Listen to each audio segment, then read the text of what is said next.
Hcn.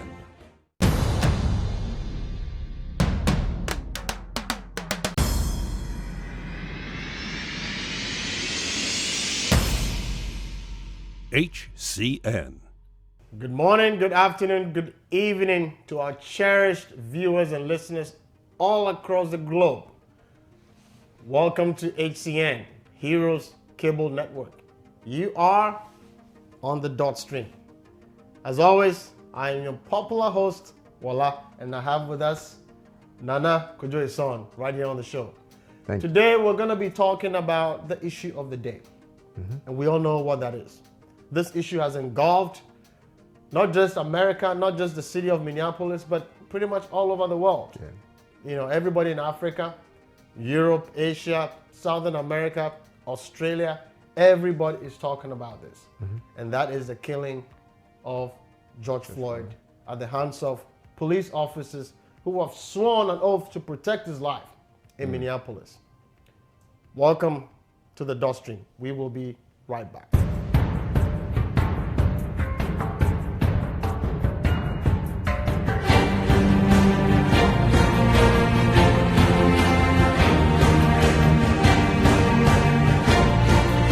Hcn.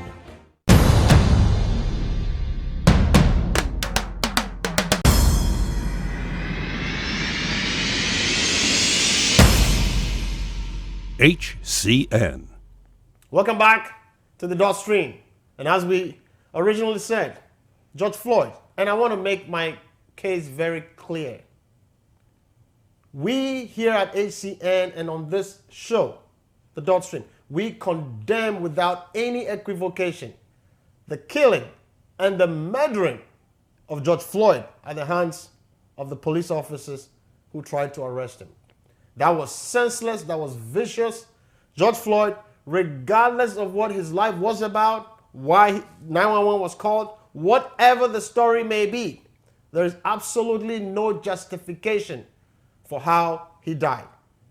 And I want to state my condemnation for that vicious killing of an innocent man at the hands of law enforcement officers who swore an oath to protect us, the citizens. Nana, what do you think about that? I've been taken aback with all these, happenings recently, and I wouldn't disagree with you. Honestly, this whole killing, I do condemn it as well. I think it was needless, senseless, especially coming from a police officer who was, as you rightly said, has sworn an oath to protect us. There was a huge difference between being protected and being, on the other side of protection, which is either losing your life or whatever happening. So yes, I condemn it with 100%, heart going out to the deceased, George Floyd, and I think that whatever it takes for the whole community or for the whole nation to try to correct these anomalies should be seriously taken into consideration. There's one thing that bothers me a lot with what is going on, and that's always been his family. You don't even want to talk about that. I just wonder what goes through their minds when they watch that video. I've actually taken time to watch the video, of how this man died. Yeah. From different angles, and it is heartbreaking to watch. I can only imagine what the family is going through, and I just want to say that to the family of George Floyd, and to the community of Minneapolis where he lived, and Houston where he's from, we want to express our condolences to you. We understand what you guys are having to endure. Watching that video is heartbreaking. Nobody can watch their family, their brother, their father, their son die in such a vicious manner. It is really TV. disheartening. Yeah, it is, and especially in this modern day of technology, that incidents and the different angles that the videos were taken, it really is very disheartening. And I agree with you. The family really should accept our condolences. Absolutely. It is going to be very difficult. As it is, this video is going to be on the internet for I don't know, until the Forever, internet probably right? until the Forever. internet probably goes out of the way, which is never going to happen. But yeah, so whenever his children, his grandchildren, his great grandchildren should see something like that, coming from us at HCN, we really do sympathize with them, and we hope that they can accept our condolences and try to come together as a family, build the broken bridges or broken hearts, try to merge their effort and their strength, and move on in these difficult times. Absolutely. It is Yeah, very unfortunate. these are words of solidarity from here Yeah. at HCN and the dot stream to the family of George Floyd. We'll be right back.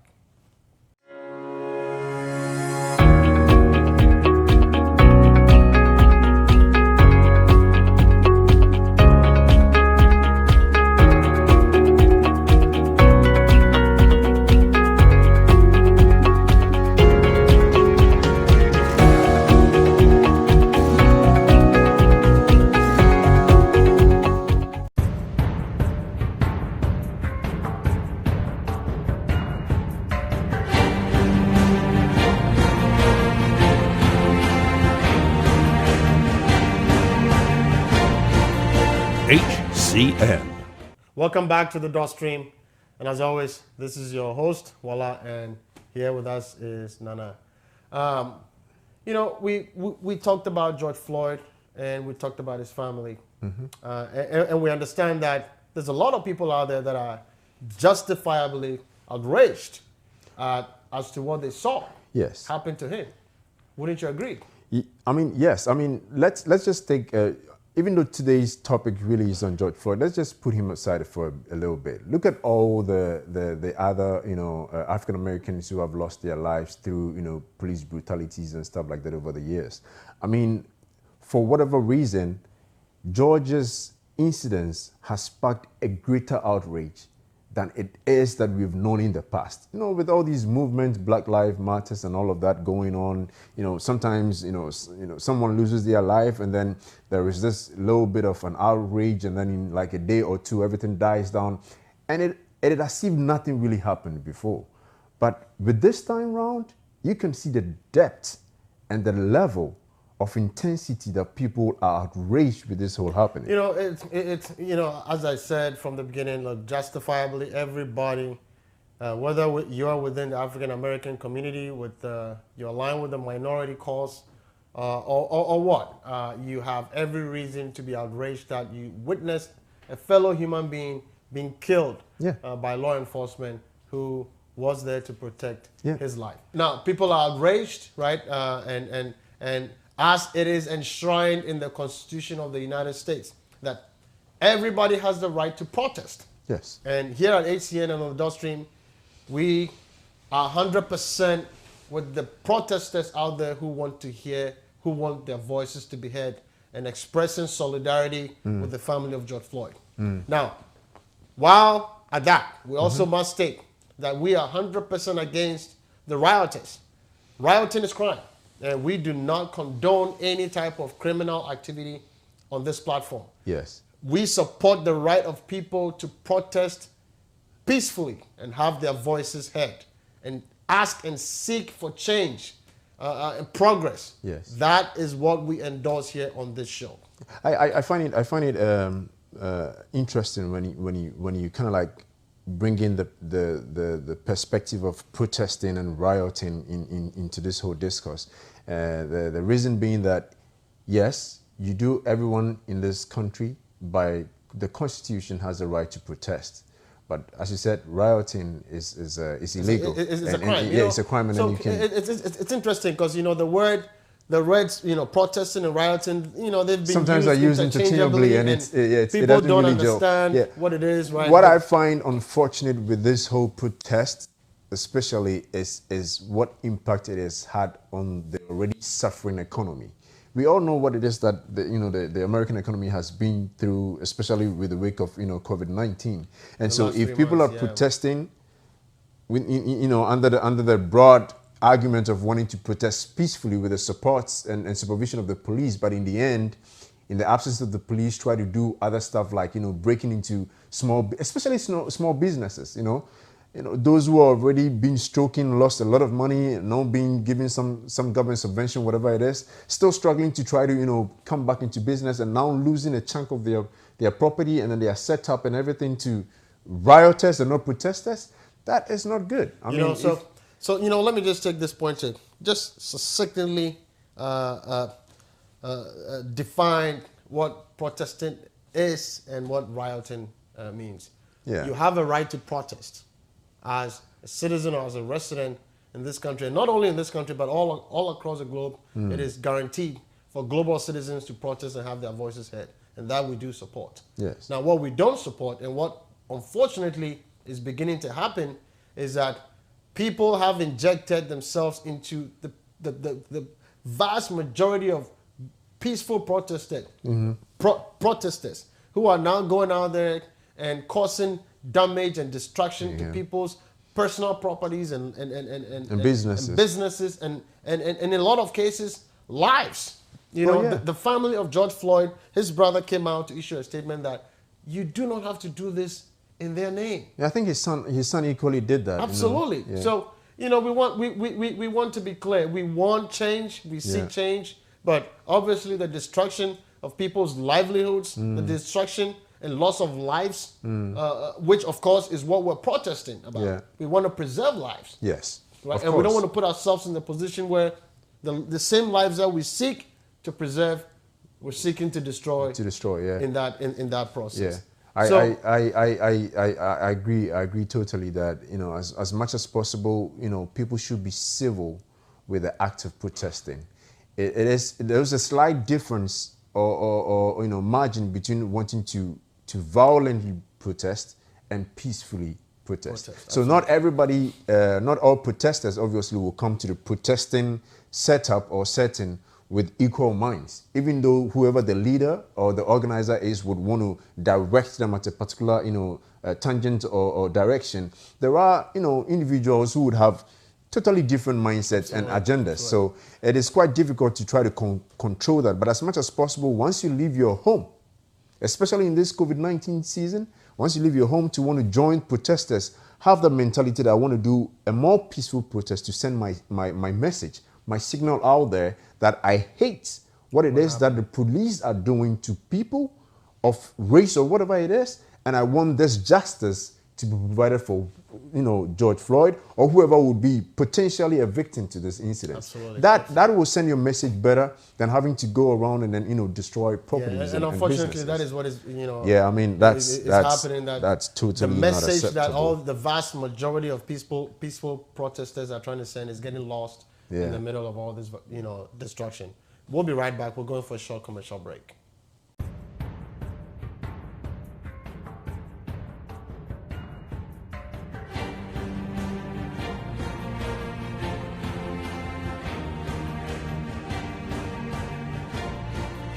HCN.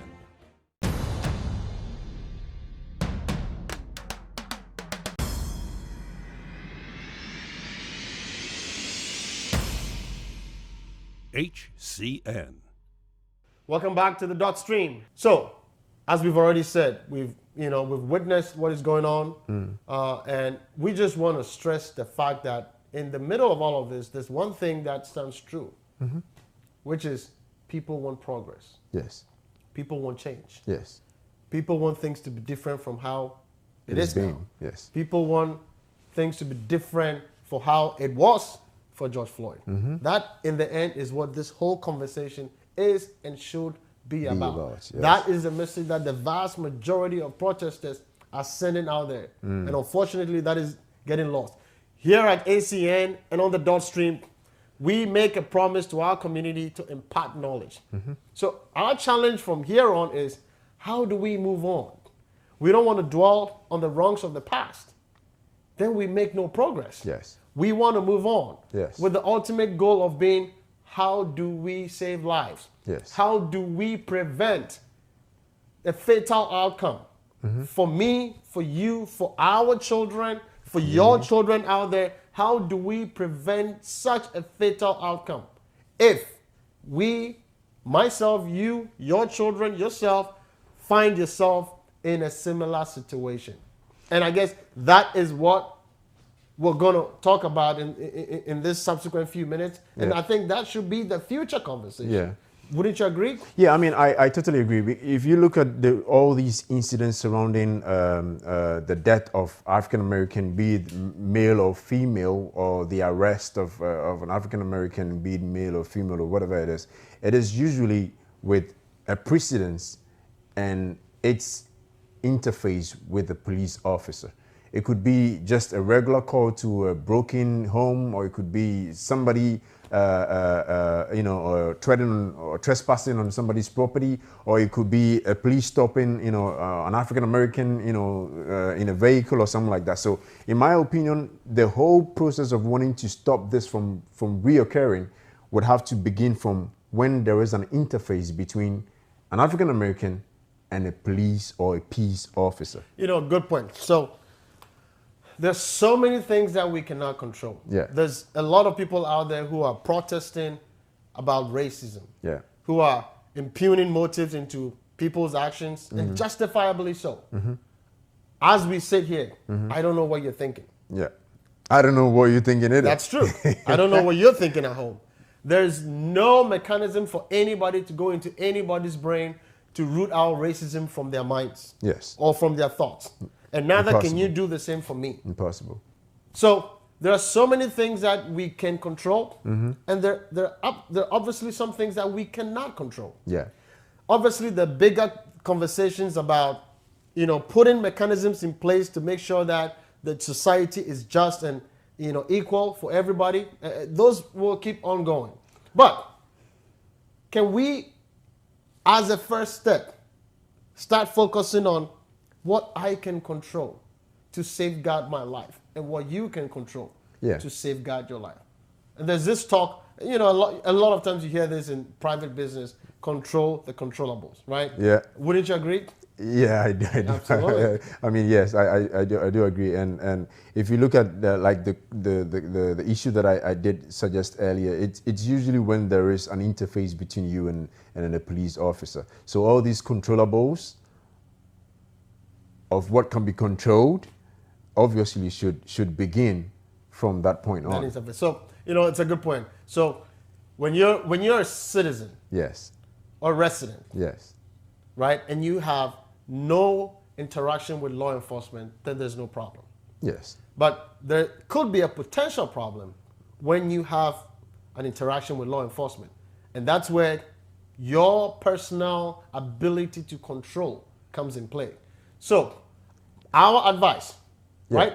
And this is my personal opinion to, our African American kids who and parents alike who may be listening and watching in today is, what do you do when you ever get an interaction with law enforcement? What are some of the things that you control, that you can do, that can most likely guarantee a safe outcome for you and the law enforcement officer?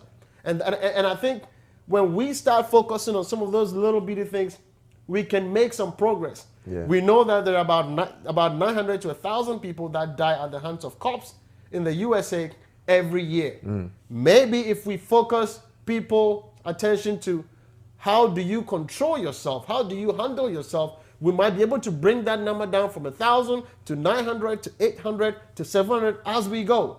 We will only make progress when we make it step by step. Step by step, yeah. So, what do you think? I mean, what do you think if I'm a child, and I'm out there and I get stopped by the police officer? What should I do? I mean, even before that sets in, I think that every citizen or every resident should ideally have a full grasp of what their civil rights and responsibilities are when they have an interface with the police officer. I mean, yes, the police officer obviously would come with a routine,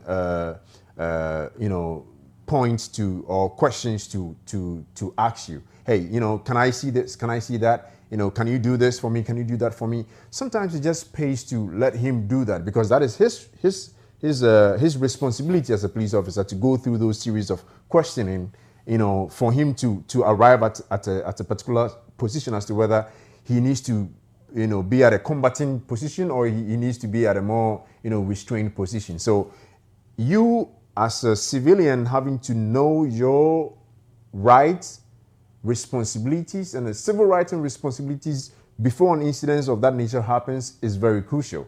So I think that in the very first instance, people should be abreast with their civil rights and responsibilities when a police officer, stops them or wants to, kind of like interact with them for a particular purpose, be it for whatever it is that they suspect, whichever suspicion that they do have, you should know and be abreast with what it is that you have to do when a police officer draws closer to you. And in my opinion, first of all, obey. The police officer is not always right. They are as humans as we are. The only difference between them and you is the outfit that they have, the uniform that they have, right, and the training that they have received. It's not so different from you. You can equally understand what it is that they go through school or their training to learn. That way you can be you can be at the position, okay, I know he has to ask me this and that. If he doesn't ask me this and that and he goes, then he's not doing his job. Then he's not doing his job. Then something else can be done. But first off, what is he supposed to do? How are you supposed to respond to him? Peacefully and amicably. Absolutely. So, the words that come to mind when you said that is humility, cooperative, right? And don't be diligence. combative. Yeah. So if a police officer approaches you, if you ever have an interaction with law enforcement officer, whether you be at fault, whether you be not at fault, whatever the circumstances is, if you want to guarantee a safe outcome for everybody, number one, be humble. 2, cooperate with the law enforcement officer. 3, do not be combative. If you ever find yourself in the position where an arrest has to be made or the law enforcement officer wants to put you in handcuffs, whatever the situation may be, your safest bet is to cooperate. We want to put you in handcuffs. Here you go, sir. If you want to live, right? Well, at the end of the day, yes, especially, for me, it's not even about if you want to leave or if you want to do whatever. The key thing here is, are you innocent or otherwise? Well, so, regardless of what you think that... Right, in that moment, if you ever have an encounter with law enforcement, your sense of being innocent or guilty is out of the question at that moment. All that matters is you want to cooperate with the law enforcement because you know what the end result is going to be. Because you know you're going to be right? I mean, yeah, exactly. You can't just be arrested and thrown in jail for the rest of your life. That's a process. You have to go to court. There's a judge gets involved and all of that, right? So, but all that we're talking about on this show today is how do we guarantee a safe outcome for you and I and for you listeners at home, and most importantly, to our teenage children who might be just getting out of high school, in college, right? Who, get in a car, driving, whatever the situation may be. Please cooperate with law enforcement officers. Do not challenge. In Ghana, right? Yeah. Quite recently, there was a politician that, in spite of his political power in Ghana, right? There was some event going on, and this politician was challenging the police officers in Ghana, and he got some slaps, some dirty slaps. Oh, of course. Right? I mean, But all of that could have been avoided. Oh, yeah. Absolutely could have been avoided if all he had to do was just to cooperate. And be humble. What I find also intriguing is the mention of especially in America back here, the fact that a lot of high schoolers just graduated and all that. There's a whole new movement of being in high school now, getting ready, to go into college, and sometimes even having to be independent and stuff like that. I think what is more critical for now is the role that parents, be it a single parent, which we really hope a lot of families would not go into that, but when both parents are with these kids, the kind of impact, the kind of knowledge that they need to transfer, especially on life out there. Because at this time, most of them would have a little bit of some sort of independence, right?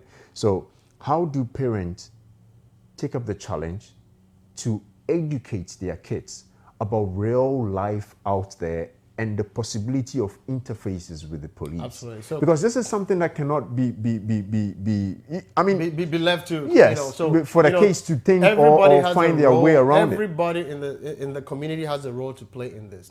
Our pastors, our community leaders, the church, our parents, yes. Everybody has a role to play in this to make sure that our children and including ourselves are taught the right thing. Yes. Right? When you ever get involved with law enforcement, and if you want to guarantee a safe outcome for you, your family, and the law enforcement official, please be humble. Please cooperate. Regardless of whether you feel you're guilty or innocent of any offense, cooperate. And most often than not, your life will be saved. And that is what we here on the Dot Stream want to share with our cherished viewers today. It's all about making progress. Yes. It's all about saving lives. We want to guarantee a safe outcome for you and us. So that if you ever get involved with law enforcement officers in whatever jurisdiction, I can guarantee you that a safe outcome for you is when you cooperate, you're not combative, and you are humble. A lot of times, you will be surprised what that gets you. It does not matter what race you are, what color, what creed, what religion. If you do these three things, your outcome is guaranteed to be safe. And these are my final words. I wanna take this opportunity also to say a big thank you to a lot of the law enforcement personnel who are putting their life on the line to help ensure safety in our community, to go way and beyond their limits to want to protect us as a community and as a people. And I think that most of them, as a matter of fact, all those who go through the training and really take the time to learn the ethics of the training, do put up a very professional display of what it is that they've been trained to do. And I think that we also need to congratulate them and then kind of like entreat them to go on doing their best and making sure that lives are protected and everything. But nonetheless, I also think that the police department in every county or every community also has a role to ensure that they give us nothing but the right people to serve and to protect us. As far as anything else is concerned, yes, the churches, the parents, professional groups, employees and employers and everyone has a role to also ensure that people would go in the direction that we've suggested. Try to respect the police officer, obey, cooperate, respect, be humble, and I believe that we can all live in this community in peace. Obey, respect, cooperate, be humble. Those are our final words from the Dot Stream to you. See you next time. Bye.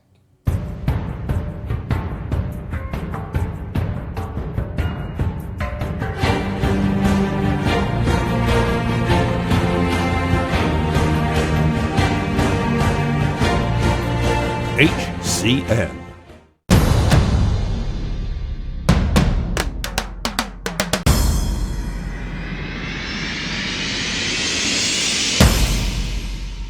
HCN.